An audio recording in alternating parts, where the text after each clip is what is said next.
Shalom dan salam damai.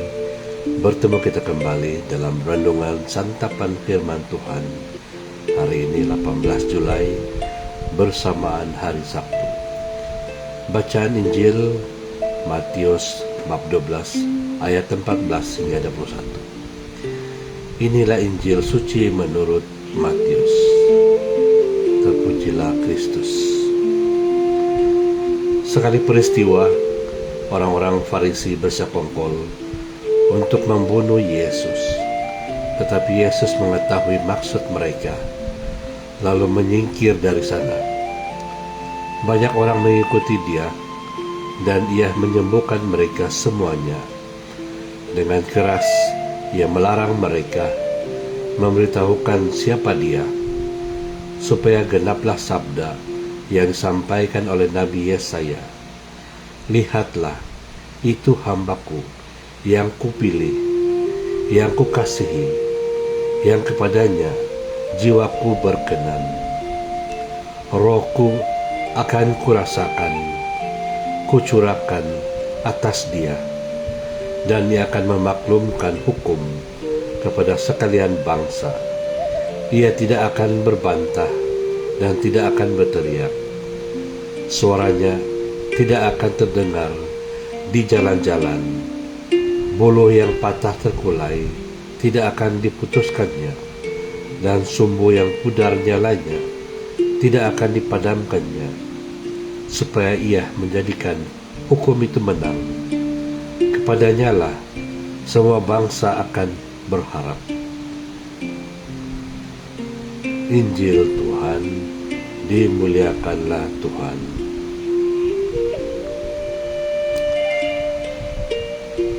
Shalom saudara-saudari yang dikasihi Tuhan.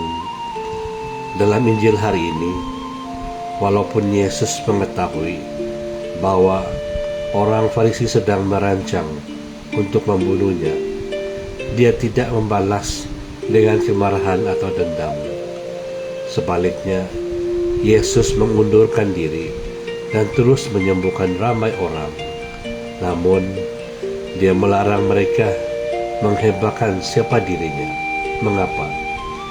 Karena Yesus tidak mencari kemasyhuran atau pujian manusia. Misinya adalah melaksanakan kehendak Bapa dengan rendah hati dan penuh kasih, seperti yang dinubuatkan Nabi Yesaya. Yesus ialah hamba Tuhan yang membawa keadilan, bukan dengan kekerasan, tetapi dengan kelembutan, belas kasihan, dan kasih. Saudara-saudari yang terkasih, pada zaman media sosial, ramai orang suka memuat naik setiap kebaikan yang dilakukan agar mendapat pujian, likes, dan perhatian. Namun, Yesus mengajar kita bahwa melakukan kebaikan bukan untuk dipuji manusia, tetapi demi kemuliaan Tuhan. Contohnya, seorang umat gereja yang sentiasa membantu membersihkan gereja, melawat orang sakit, atau memberi sumbangan kepada mereka yang memerlukan tanpa mengharapkan penghargaan. Walaupun tiada siapa yang memuji atau mengetahui jasanya, Tuhan melihat setiap perbuatan kasih itu.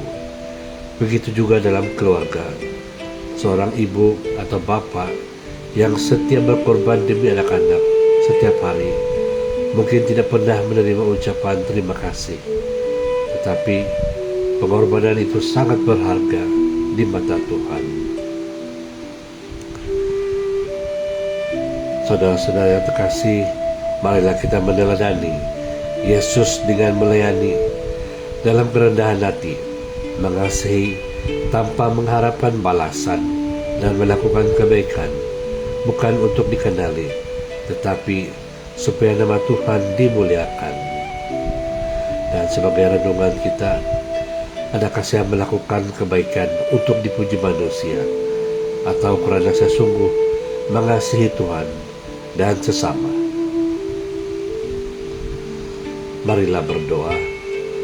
Kemuliaan, kepada Bapa dan Putra dan Roh Kudus, seperti pada permulaan, sekarang, selalu, dan sepanjang segala masa. Amin.